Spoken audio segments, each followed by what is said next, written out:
thank you to everyone that's taken time out of the conference to spend time with me today during this session, and to apologize to you for not being there. I am incredibly disappointed to not be there in person, so I'm counting on each of you to take advantage of the conference on my behalf as well, and hopefully we'll catch up with each other at the next one. So with that, as Emily said, we're going to talk about excellence today. And I think maybe a place to start, and Emily, if you can help me a little bit in the room there. Absolutely. Maybe some folks can tell us what does excellence mean to you? What characterizes excellence, or how do you define excellence in your organization? Is there anybody that's willing to share? Let me head to the back. We've got one person. Alrighty, here you go.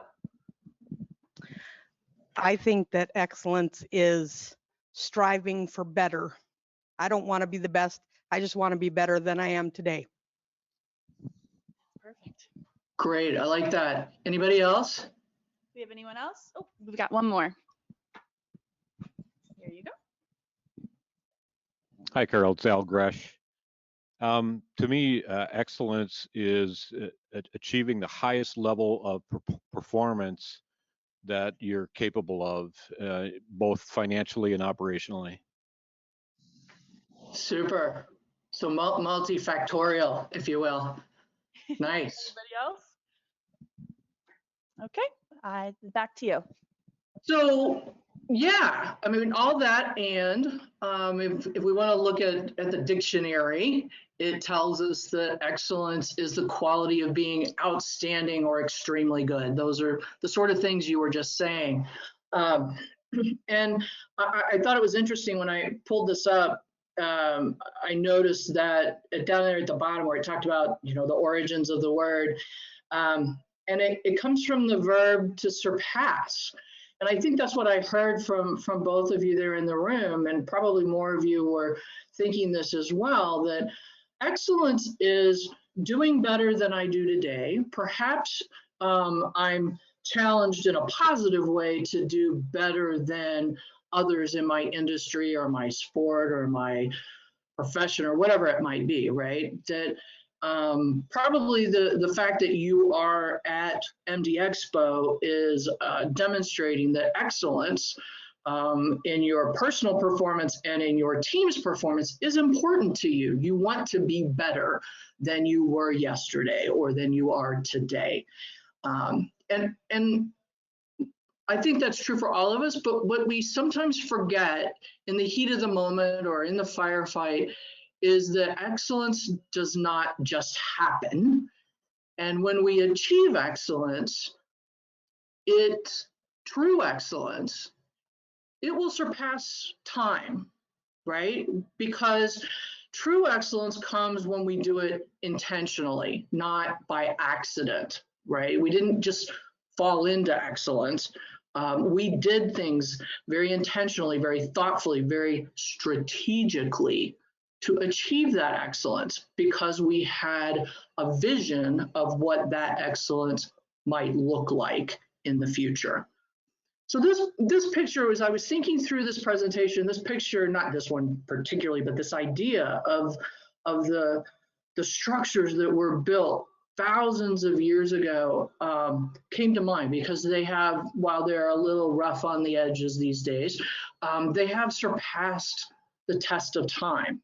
And I think the work that we want to do as HTM professionals, we want that to be of a similar nature.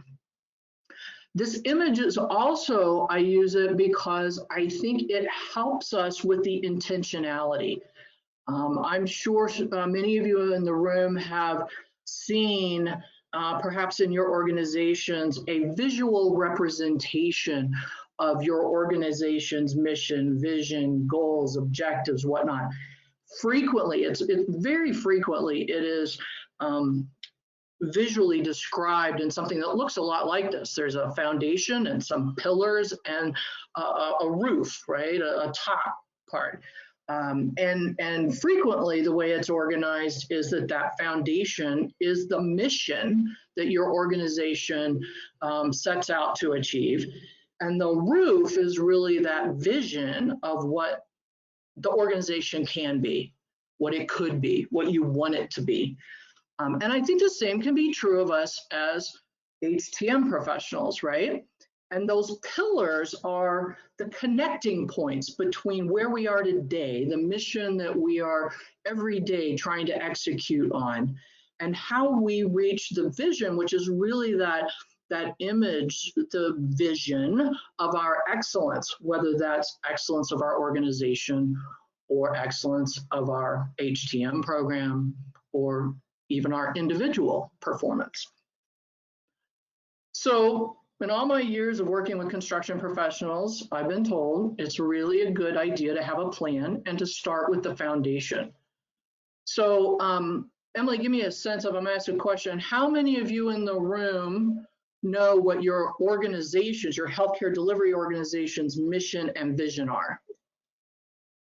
And we looks like 1, 2, 3, 4, a little over half. Excellent.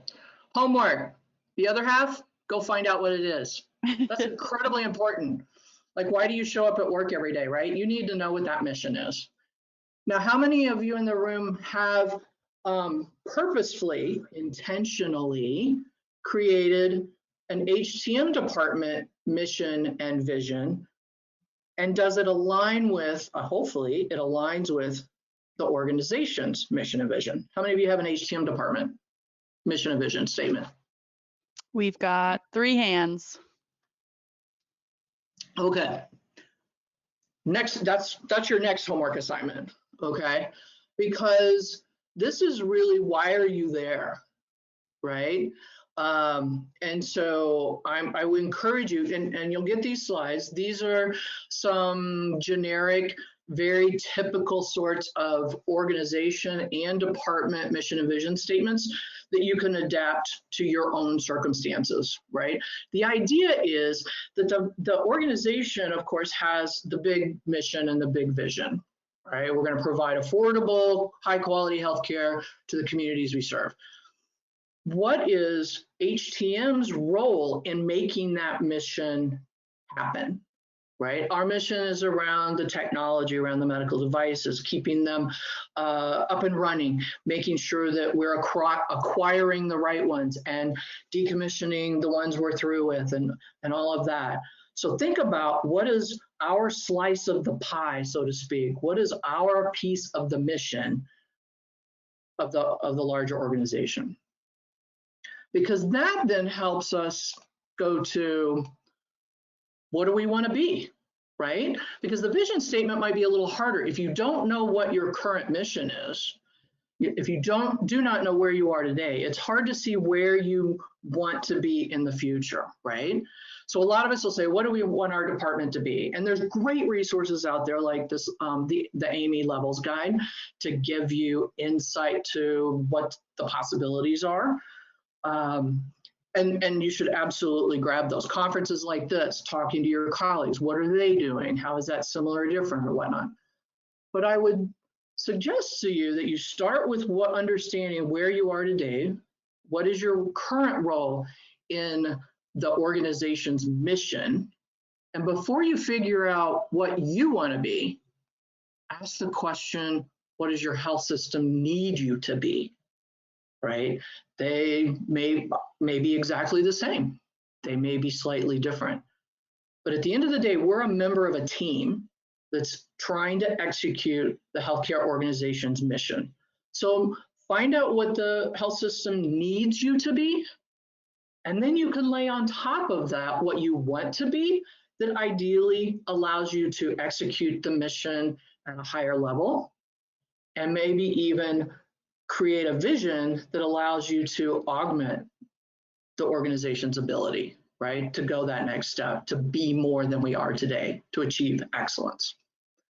But to do all of that, so you have your first two, or your first 2 assignments, which is really know what your health system's mission vision is, and then begin the work of defining your HTM department mission and vision so that you can create a roadmap. You do not want to do this Many of you have probably heard me say, we are notorious as HTM professionals for playing whack-a-mole all day. Like everything that comes at us, we're just trying to whack it and deal with it and move to the next thing.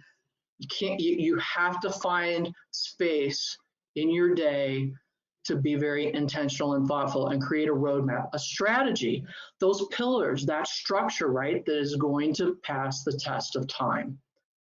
Mission is the foundation. Let's figure out what the pillars are that we need to hold up that vision, the roof, that's the vision of where we want to be. Okay, so how do we do that? First, start with where you're at. Do you have a really clear, high-level assessment of your program? And I'm going to challenge you or suggest to you that you look at it a couple of different ways. Start looking inwardly, right? That's a top block there. The HTM program assessment. Look internal. What are you doing today? Not what would you like to be doing, but what are you doing today?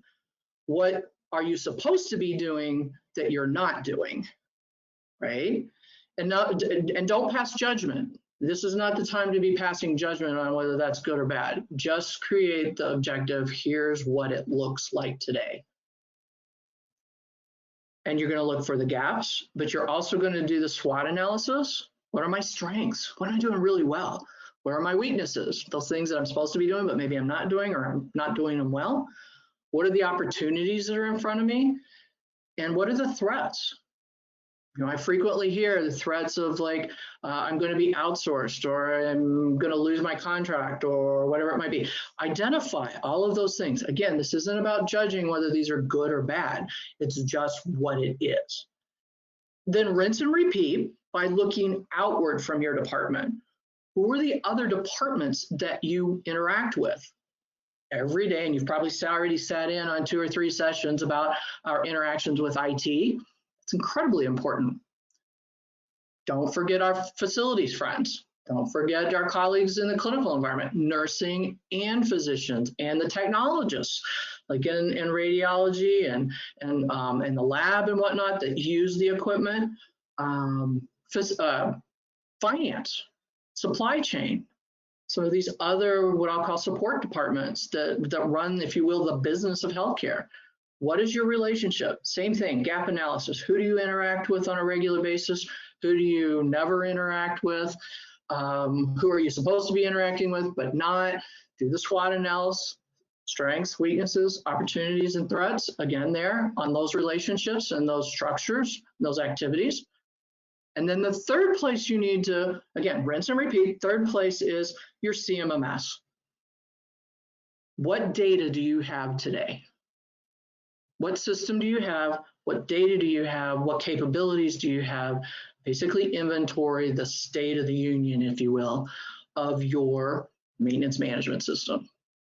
Doesn't matter who the make and model is. I mean, obviously capture that, but what is your current level of capability?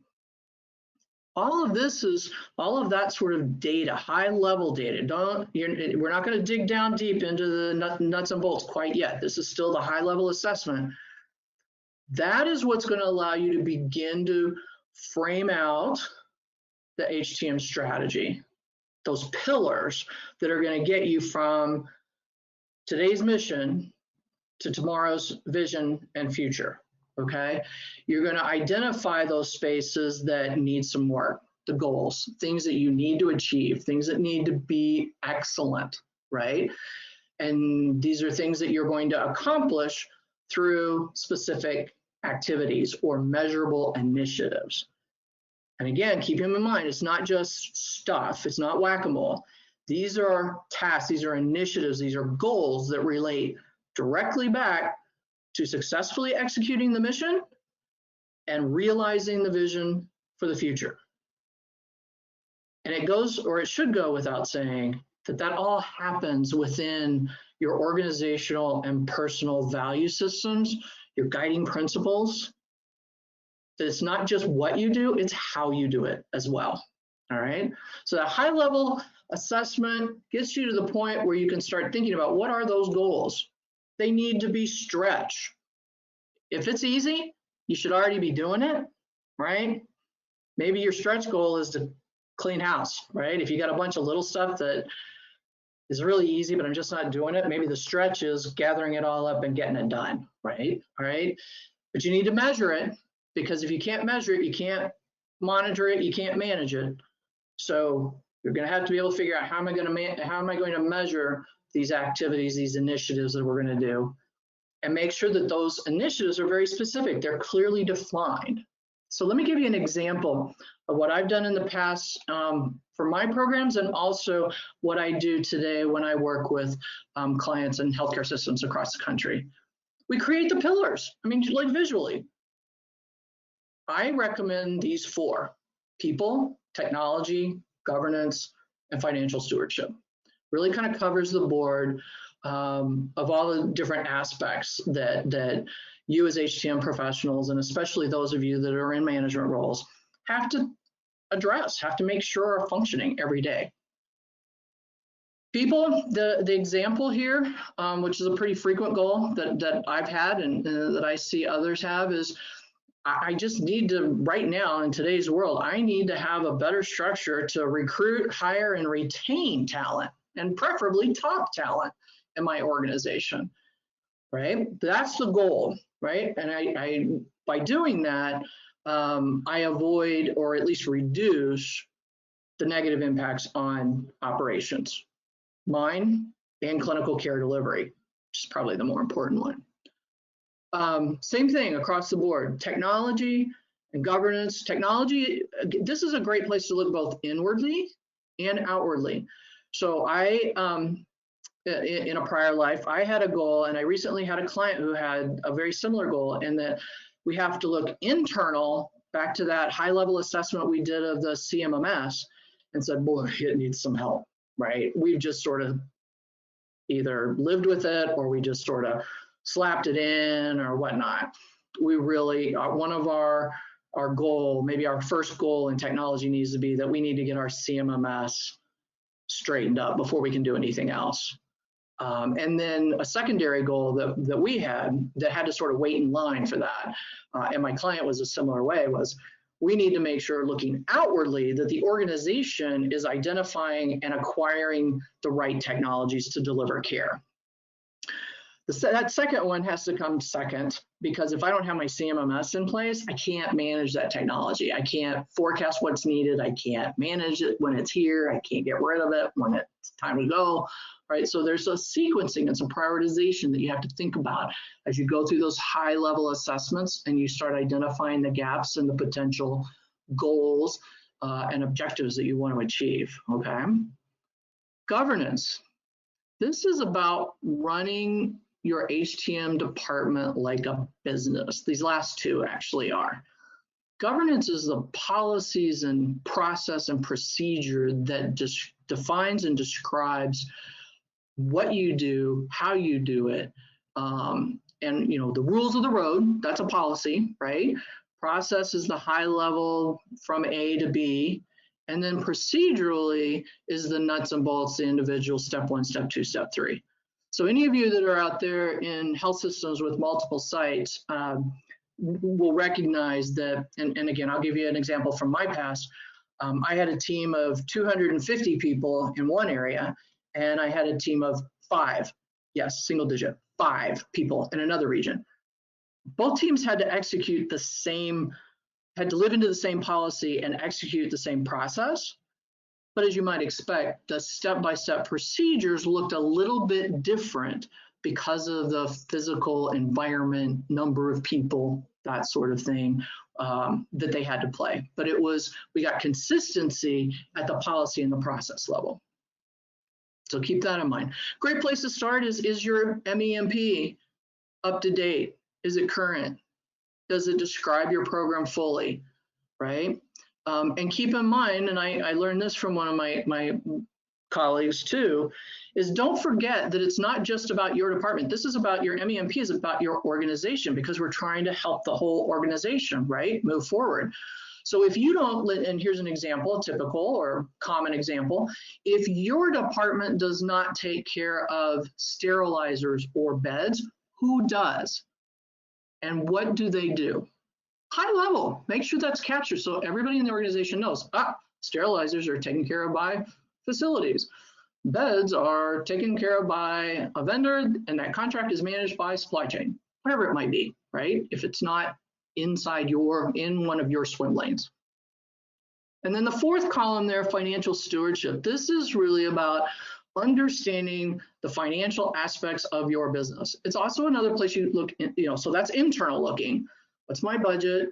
What's my staffing? What are my labor costs? What are my material costs? Do I capture all that in my CMMS or no?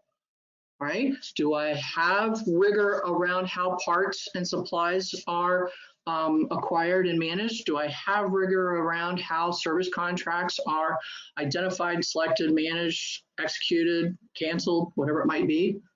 And then looking outward and tying back to that idea of, does my organization, is it bringing on the right technologies to deliver care? Am I involved in that capital budget, the capital finance side of the equation? Am I helping manage that budget? Am I aware of it? Do I know how it works? Do I know how the medical device portion of the capital budget works in relationship to other capital budgets like IT infrastructure or physical construction renovation? All of those do I have an understanding of that? I'm going to pause for a minute and say, this is a really big elephant. Do not try to eat it in one bite, okay? 4 pillars, lots of things going on, lots of opportunity, perhaps, from your SWOT analysis, but take the time to prioritize and say, how do I describe my goal at a high level that's a stretch? I'm going to be able to figure out how to measure it because I'm going to have very specific initiatives. And then ask yourself, what happens if these goals are not achieved? If nothing bad happens, take a step back and look at the goal again. Why are you doing it? Why is it important? If nothing bad is going to happen, if something, if it does not contribute to forward motion, or as I used to tell my staff, if it doesn't improve safety, the financial aspect, the access to care, the delivery of care, why are we doing it, right? So ask yourself, when you draft these goals to begin with, ask what happens if they are not achieved? And be real specific, because guess what? You're going to need to be able to have that description of what doesn't, what happens if these are not achieved, to share with your bosses to get support to move these things forward, right? Because the next question you have to ask yourself is, what resources do I need to achieve this? Do I need people? Do I need the same kind of people I have? Do I need different kind of people than I have? Do I need time in my day? Do I need money? Or is it, I just need the time because I have the people that I need to do what is it? What are the resources? Because you're probably gonna have to sell that up, right? To your bosses and to your team to get them on board with these goals. So take the time to ask these 2 questions and document them down. So now let's say you've figured out your goals, you've landed on those 4 goals on your pillars. So your pillars are starting to come together here. Measurable. What are you currently measuring? So go back. So this is sort of a mid-level, deeper dive assessment into your CMMS. It may also be that you have to dig into some of your financial systems at this point to see what are we currently measuring and how do those align or not align with the goals. What do my goals need from a measurement perspective for me to move those initiatives forward? All right, so that we're moving into, again, on our strategy, on our roadmap now, we've leveraged the high level assessments. Now we're going to go down and dig a little deeper. At this point, we start asking ourselves about what are the metrics and key performance indicators we need. How many of you in the room are currently tracking metrics and or key performance indicators? We have 3 hands. Oh, more are coming up. I'm like, come on, guys, how are any of you passing joint commission? I mean, you got to be tracking at least 1. Okay, so I'm going to ask the second question, which is, how do you differentiate, or do you differentiate your metrics? Like, do you put them in buckets or whatnot, or you basically just have a laundry list of metrics? Does anybody like categorize their metrics in some way? We have 2 hands. Okay. Anyone else? Yep, we are at 2. Okay, no, that's good. That's good, because I will be honest with you, it has been in more recent, probably in the last 5 to 7 years, that I've really thought more about this. In that I believe that we need to be thoughtful about which of those metrics are operational, things I need on a day-to-day basis just to run the business, right? Am I compliant with my budget? Am I getting my PMs done? This is just not an exhaustive, but it's a list of typical operational metrics that either I have used, I've heard from colleagues, I've developed with clients, whatever it might be. But these are the sorts of the things that we need just to operate, just to do the business, right? Then these others, which we often talk about, but these are, in my mind, are really more strategic in that they help us think forward, futuristic. They give us targets. We measure it and they give us targets for perhaps adjusting our performance. These help us describe our vision in a quantifiable way. My cost of service ratio is 8. My vision is it will be 5, right? That's just an oversimplified example. Mean time between failures is an interesting one because it can work both ways. It might be something I'm using operationally because I'm monitoring a particular device that's really appears to be a lemon sort of thing. We may be using that very tactically in the moment, but we can also use that across our inventory or fleets or whatnot that really says we want to better manage this fleet of devices to bring the mean time between failure down by 10% or whatever that might be, right?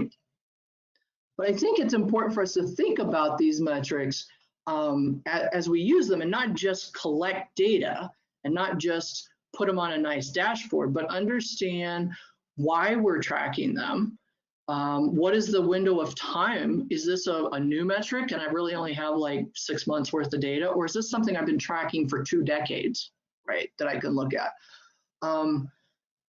And the definition, I can't tell you the number of times, and I was guilty of this to begin with. Somebody said, well, what does that metric mean? And I sort of knew in my gut, but I could not describe it to someone else, which meant my interpretation, high probability, was not the same as my coworkers, right? So being very intentional, very specific about defining each of those metrics and what constitutes good or acceptable performance of a metric, and what is a better achievement or whatnot, right? We need to understand, what is that metric telling us? It's not just a number. What does that number 7 mean? What does that tell me? That comes from the definition. And then do I actually have, and this is where that deep dive into your current analytics, whether that's the CMMS or another system in the health system, do I have the data required to measure the metrics that I need? Is that data there?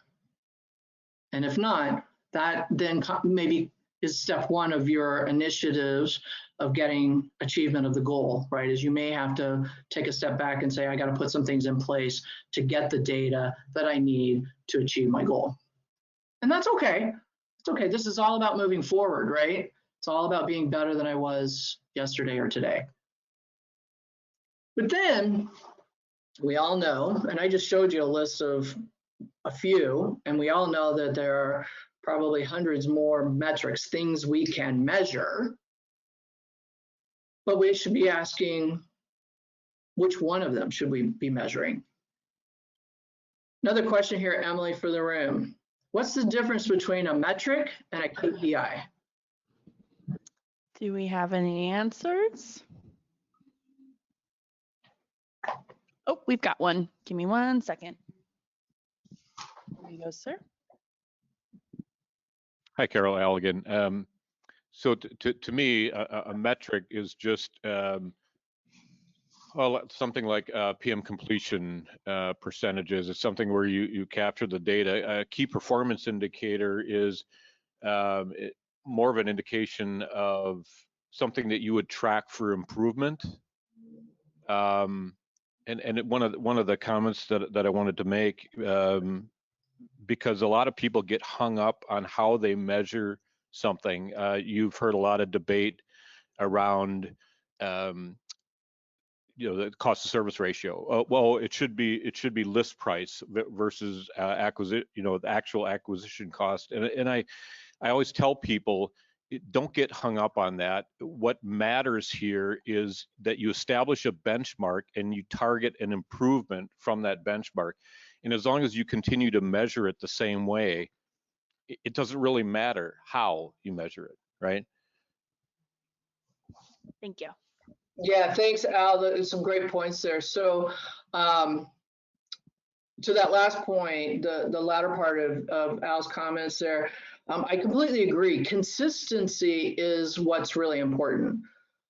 Write the definition, define what your metric is, define it, and then measure it the same way all the time, and you'll be okay. Absolutely. Now, I also will agree with you, Al. I'll word it a little bit differently. To me, a metric is we can measure anything, pretty much. We might have to put a little more thought to some things than others, but we can measure just about anything. Doesn't mean it means anything. It means we know what it, okay, it's 7 inches long. It's 300 pounds. It's happened in 32 milliseconds. So what? To me, KPIs, key performance indicators, are the so what metrics. These are the actionable metrics. These are the things that influence my thinking. They influence my actions. It's the measures that allow me to move forward with my strategy, right? That we're talking about in terms of getting to excellence. There are metrics, and there always will be metrics whose purpose is reporting perhaps for regulatory requirements, or because your finance director always asks for it. You don't know why, but it's a metric that individual needs. And if you don't give it to them, then life is very unhappy. Okay, so there are those metrics that are just sort of like anything else in life. Sometimes there's stuff you just got to do because you just got to do it. But KPIs are the fuel, if you will, for moving your goal, achieving your goals by moving initiatives forward. This is the quantifiable, measurable part of your initiative that you really want to focus on, okay? So then you say, okay, but that's great, Carol, but which one should I choose? And Carol's favorite answer, it depends. It really depends. Which of those questions are you answering? Are we talking about recruitment, hiring and retaining your staff? Or are we talking about getting our arms around our HTM department budget, including our parts and labor spend granularity? Well, they're two very different questions that need two very different metrics, right? And have very different KPIs.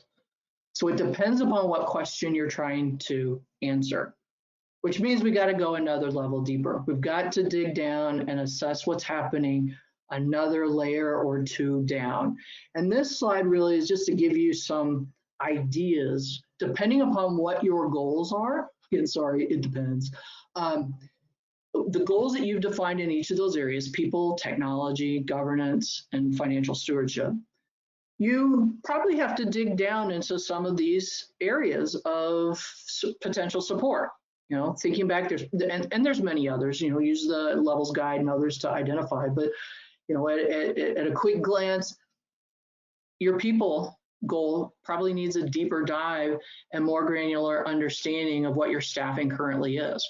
Not just how many, but what kinds of each, right? You have BMAT 1s, you have BMAT 3s, you have imaging specialists, you have clinical engineers, you have supervisors, you have managers, you have director. What do you have? What are all the different types of roles?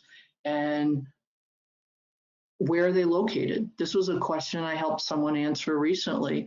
Is many of you probably are experiencing something similar. It was a consolidation. They acquired more health systems. They acquired some small health systems in their geography. And so they had to sit down and rethink the distribution of staff and management.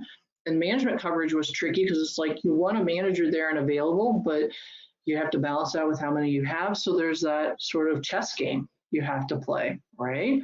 But what they were able to do was to put together a here's where we are. Our health system needs us to do this. So this is where our staffing needs to be. And they were able to define the initiatives, that pillar, if you will, to get from where they are today to where they need to be in the future. Same thing on all these other areas. Maybe you're involved in equipment acquisition and planning, maybe you're not, right?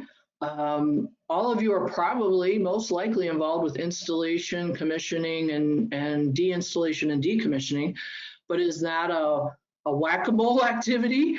Or do you have that well defined? Does your organization have a policy? I can't tell you the number of times recently I've run into where there's not a policy. We just sort of make it happen. It's like, whatever. That's probably a pretty risky proposition, especially in today's world. So which of these areas, where do they fit in your pillars? Which ones are the people? Which ones are technology? Which one's governance, the whole policy, process, procedure? Which ones are financial? Some of them you may have a goal that has two aspects, right? Because you don't want to get so many goals. 4, right, is sort of the max I recommend, because these are big deals. These are stretch.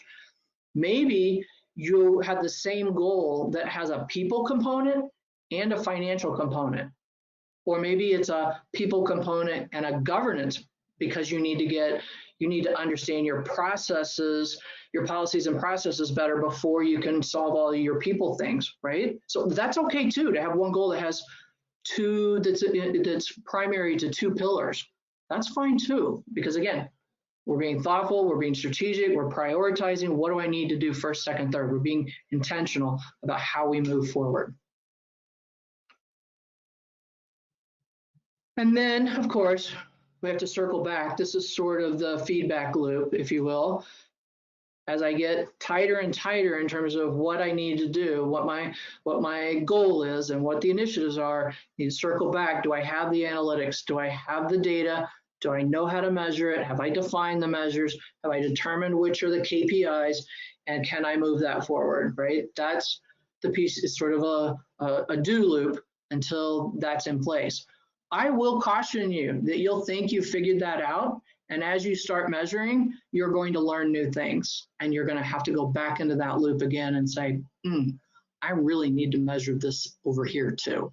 Or maybe I need to measure this instead of that. I thought that was the indicator. This thing over here is really the indicator. Be prepared for that. Agility, our IT folks talk about agile. Well, that is really a concept that we need here. Being iterative, being agile, recognizing, looking at what we're seeing and adjusting as we go along to keep ourselves moving forward and not becoming stagnant or worse yet, falling backwards. So after all this work, what do you got? Now you have your pillars, right? You have your 4 pillars of the primary areas that you need as a manager, as a director, that you need to be concerned with on a daily basis. You have very specific goals that you want to achieve. Each of these goal statements might have cards behind them that are like, all right, when this one's done, here's the next one that's going to come forward, right? Because you've done this prioritization. And now we can fill out our initiatives. Some of these initiatives need to happen right now. They may not be super complicated, but they got to happen right now, immediate. And then there's the things that once those are done, I can move to the things that are near term. Over the next 12 to 24 months, I need to execute these initiatives to get me down the next 2-3 steps it might be. You may even have identified through this high level and then the deeper dives, you may have even identified initiatives that you want to set out there on the horizon at that 3 to 5 year mark. In 3 years, I want to be able to do, or I need to be able to do such and such initiative. So I need to get this immediate thing done. Then I have this thing that needs to happen in 12 to 24 months. And then boom, I'm ready to take this next important big step that moves me to the vision, moves me down the road. Okay. And then you have all of that. This is just a pretty slide. Executives like pretty slides. And this tells a big story. You could theoretically walk in with one slide, or maybe it's a building slide. We can talk about that later. But this tells the story. It says mission is our foundation. Vision is where we want to be. And here are the pillars that are going to move us forward from setting our goals and being deliberate and intentional about our initiatives that will get us from here to there as part of the larger organization. This is what we as the HTM department are going to contribute to make the organization more successful. So with all of that, pretty simple, huh? 45 minutes, we're done. Not even. Just laughing. This is the idea, trying to provide you with a roadmap, the steps, the process that you can go through to be very intentional. And while I know many of you are already feeling the excellence of your programs, I know there's some of you that are struggling, and we've all been there, and we will all be there again because life is dynamic and it just keeps happening. But if you can adopt this sort of very deliberate, intentional, structured approach, you'll be able to, when this road is no longer straight like this, you'll be able to manage the curves and the twists, and you'll make the exit ramp and not have to do the U-turn and all of that sort of thing. So with that, Emily, I'm gonna shut up and see what folks in the room have to say, what comments and questions they might have. Thank you so much. We already have one question. Give me 1 second. Here you go. Hi, Carol, Al, I can't shut up. Couple things. First of all, I hope you're feeling better. I'll be praying for you on that front. But a couple of comments that I want to make. As you're going through this, you really need to be your own harshest critic. It's especially true when you're doing a SWOT analysis. To give yourself a hall pass doesn't serve you, and it certainly doesn't serve your customers, right? If you're targeting excellence, you really need to set the bar high. And on that same front, I always think back to Covey's 7 habits, begin with the end in mind. If your goal is to achieve excellence, and this is particularly true for things like customer satisfaction surveys, you need to incorporate into those questions or statements words like exceptional or excellent, because then you're automatically setting the bar high. And those initial surveys that you get back, maybe you don't do so well, but that's okay, right? Because what you're looking to do is achieve the highest level possible, and you can only get there if you set that bar very, very high. And so maybe your initial surveys, you only get back with 3s. That's okay. What do I need to do to get to 4, 4.5, 5, with the bar being set at excellent or exceptional? Thank you so Great much. points, Al. Great points. And I think I would add to that, that when you put words like exceptional and excellence in these surveys, take the time to describe what you think that, what does that mean to you? Like, what does that look like to you? And ask your clients what excellence looks like to them, because it's back to that, here's what I want to be, but maybe my clients, maybe my health system needs me to be something slightly different. Have any more questions or concerns, comments? Anyone? Oh, one more. Here you go. So the question comes in. Hi, Carol. This is Jose Zambrano. Hi. The question comes in. How high should we reach and talk to people to get those ideas from? What do you need from me in the organization? Right. That's an excellent question, Jose. It depends. Um, and when I say that, I think part of your governance or people goals might be, where are your current relationships, right? So if you do not have a relationship with the CFO or the COO or the CEO, that's probably not the office you should start at. So maybe it's you start with the relationships you have, as high as they will go, and incorporate into that those conversations as you're gathering data from them, gathering perspective from them, is to say, what do you think your boss would want?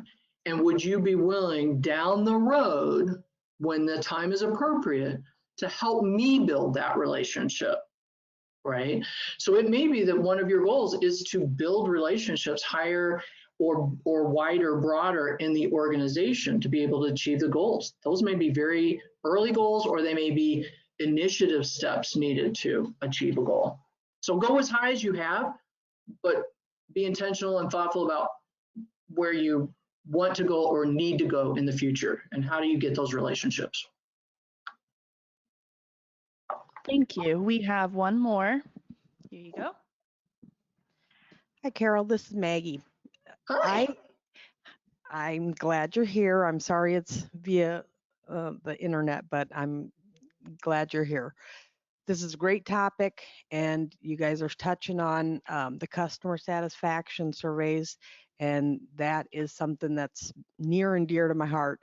I've gotten the most improvement from the lowest scores, because those are the ones you want to target, right? Now, with the organization I'm with today, we've done the customer satisfaction every year since I've been there, but I don't see the output from that. I can see the surveys that I get in paperback, but we don't really do a lot with it. And my current stance is I'm not doing anything that doesn't add value. And to me, if you don't do anything with that data, it's not adding value.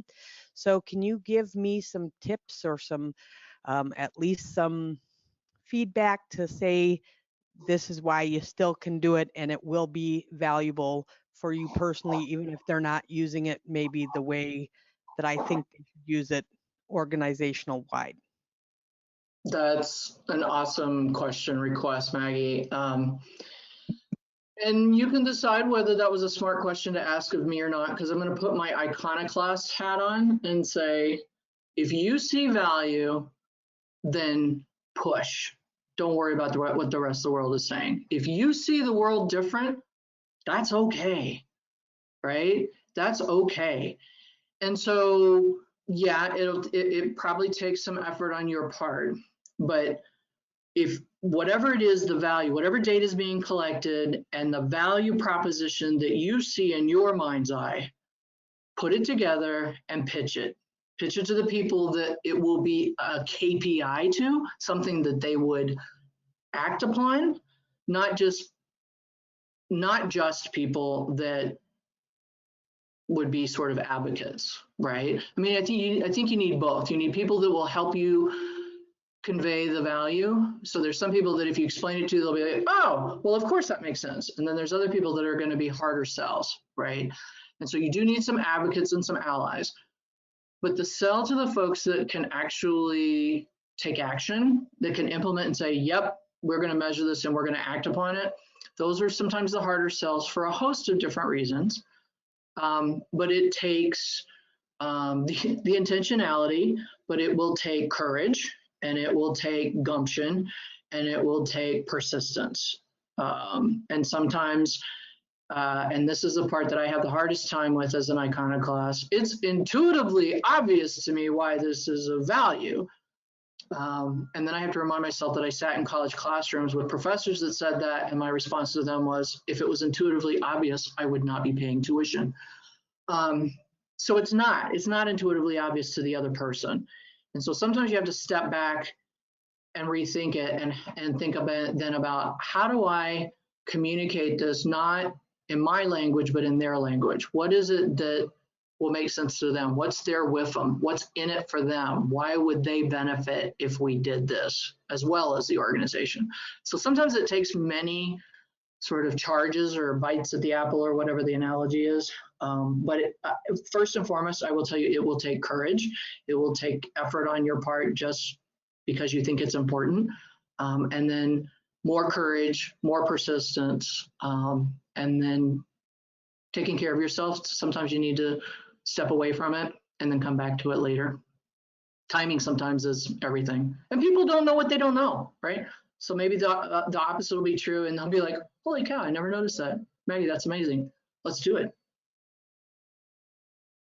Alrighty, thank you so much. Do we have any more questions, concerns, comments? Oh, we've got one more. Here you go. Just to follow up on the customer satisfaction surveys, that the danger in not making those surveys actionable and actually taking action is eventually people will stop responding to the surveys, right? So that can't happen. But I don't know who you engaged in helping you build out that survey, but when we put ours together, Maggie, we engaged the folks that do the patient satisfaction surveys, and I'm telling you, those people know what they're talking about when it comes to surveying. And if you're interested, I can send you a copy of the survey that we developed. And I think annual surveys are great, but eventually you also have to get to the point you're doing real-time surveys. So, pick a random number of, X number of work orders, and then set up your system in such a way where you aren't continually resurveying the same people. Most CMMSs can do that. I know ours can. Yeah, I think just having a good survey will help make it more actionable. Yeah, those are some good points, Alan. And I would say, to Maggie and the whole group there, this is, we're talking about a lot of tactical approaches. And when you get to the tactical part of this, trying to achieve excellence, you have to build, and this is where you build in the agile nature and the iterative nature. Try stuff. If it doesn't work, try something else. Tweak it a little bit, tweak it a lot. Try something completely different. As Al was describing it, I thought about, I work with interns, clinical engineer interns at a number of hospitals across the country. And last year, there were a couple of them that were deeply involved in the EOC rounds. And they took that opportunity while they were checking stickers, so to speak, to engage in conversation with staff to say, what's going on here? Tell us about what's happening. Part of that was driven because it was coming out of it was in the midst of or coming out the other end of some pretty ugly COVID times. But they were able to gather a lot of that sort of survey-like input in the course of completing a mandatory requirement of EOC rounds for their organization. So getting creative, being agile, being willing to stop doing that, try something different, I think is key. Because I don't think there's a silver bullet. There's not a one size fits all. These sort of things are very culturally dependent. Like what's the personality, so to speak, of your organization? What do they respond to? What do people, how do they like to play, so to speak? We have another question. Here you go. Hi, am I on? It's more of a comment. In listening to this, and reflecting on, my name is Eddie Delgado. I'm with the Las Vegas VA, and in reflecting on how the HTM program nationally, through the VA does it, it's really interesting. It's something you guys might want to consider too. I didn't really realize the value of it until sitting through this presentation. We have a bunch of metrics and 12 KPIs that, and each site receives a composite score that is a compilation of those 12 KPIs. And so we can actually so to speak, compare ourselves to other sites. And it's just kind of interesting. The way that I sell it to my technicians, because if we're not careful, they'll think that we're only numbers driven. I say, well, what's the first thing you do when you go to a baseball game? You look at the scoreboard. Yeah, you don't look at it every 5 minutes, but every now and then you take a look at it. Why? Because it's an indicator of how the team is doing.